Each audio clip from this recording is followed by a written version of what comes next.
there's a big thing in self-improvement of building yourself up as a man first, before you start dating women.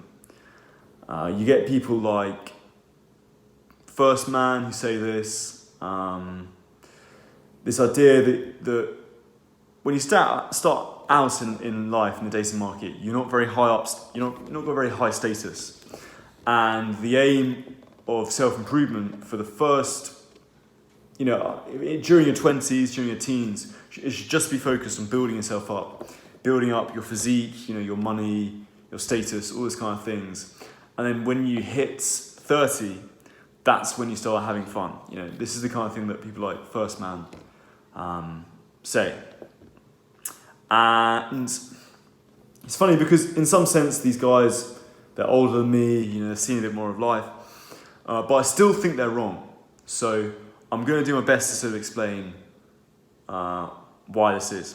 And I'm going to start by telling you a story. So this is something that happened to me, I guess about a year ago now. So I went through a big phase of thinking a bit like this. Like, I got introduced to First Man's content, and I thought, yeah, this kind of makes sense. Like, if you just focus on building yourself up early on in your life, during your 20s, then that's just going to make dating so much easier later on. And it's funny because, I didn't like this advice the First Man gave, but it just seemed to kind of make sense to me. I couldn't really fault it. I couldn't find a sort of logical hole in it. So I just accepted it and basically lived by it. I didn't put a lot of effort in dating and stuff like this. I put it all into the gym, into that was basically it, to be honest. But just things that would, in theory, make me more attractive. So obviously I just didn't really have a dating life for that period of my life. And I remember one day going to Blackpool, which is this kind of seaside town in the north of England, if you're not from the UK.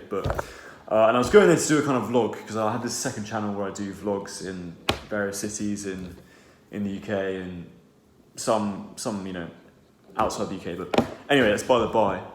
So I was doing this little vlog in Blackpool because it's quite an interesting place. And it's funny, one thing that I noticed about Blackpool is there were a lot of beautiful women, But anyway, I remember doing this, so I did this vlog, and in the late afternoon, I got the train back home. And I remember sitting in the platform, in the train station before I got my train home. And I saw this girl who was, she must have been about my age, maybe a bit younger. And she was really beautiful, But I noticed that, there was this guy she was with. And I just looked at the guy, and if you're from the UK, you'll know this kind of aesthetic. It was just this guy, and he was skinny, really skinny, spotty face, and wearing a tracksuit. And yet here he was with this beautiful girl. And I remember thinking, in all the metrics of sort of typical attractiveness, I would come up on top, not to gas myself up, but I would, And yet here I was, single and not dating anyone. And yet thinking I'm working on my value as a man, And there was this guy here who had perceivably, apparently, no value. He wasn't in good shape. He had a spotty face. I don't think he was a millionaire. And yet he had he was there with a very beautiful woman, very beautiful girl. And okay, there's a lot that is not to account for. Blackpool's a particular place, particular culture. There's a lot of explanations for what's going on. That frankly goes on to so many other topics that we don't have time to discuss. But just from the surface, I thought, that guy has something that I don't.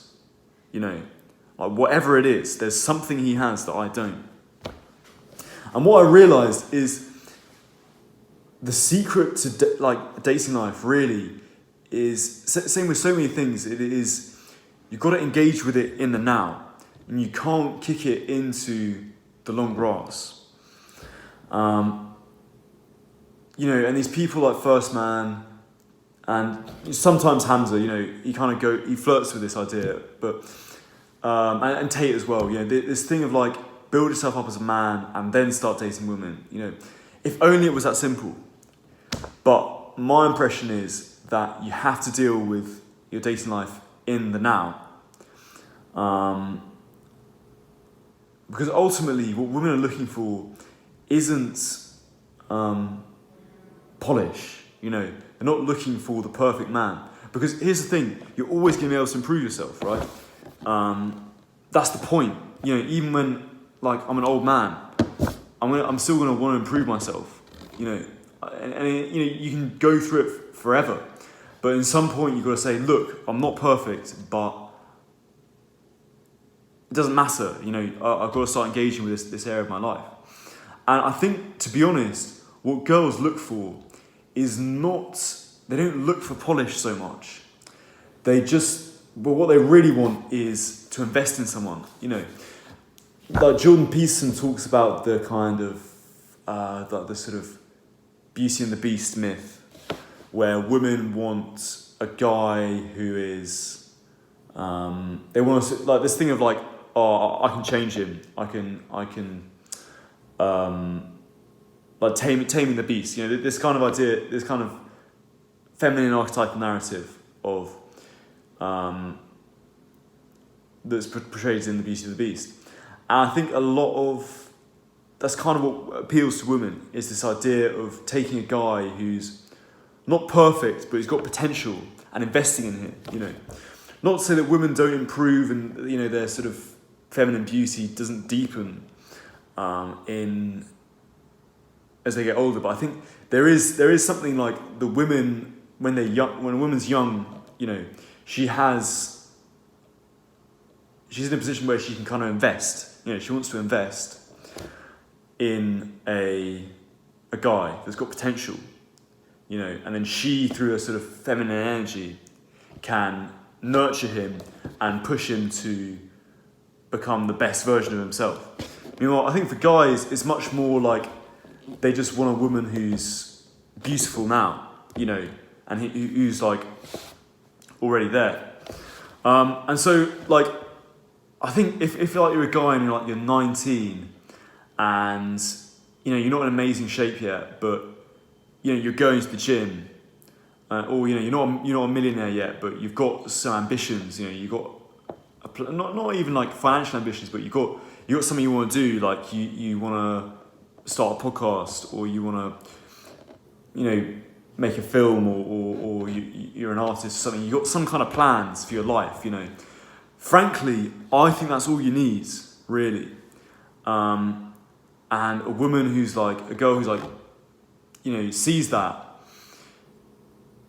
she'll know what to do with that, you know. And you don't need to be the finished product to attract good women. I don't think that. And so, yeah, I mean, it's not like I'm saying anything very practical here, but I just think, just get started with dating, basically, because I just think the most profound experiences that come from your life come from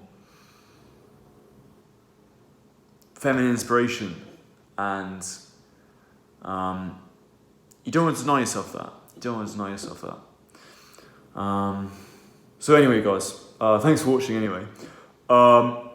If you enjoy this kind of content and you're interested in improving your dating life, setting some goals, things like that, book a call with me.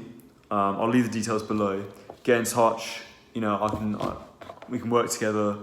I can help you set goals. You know, get a plan to improve your dating life. All that kind of stuff. It would be really great for us to work together. But otherwise, guys, thanks so much for watching.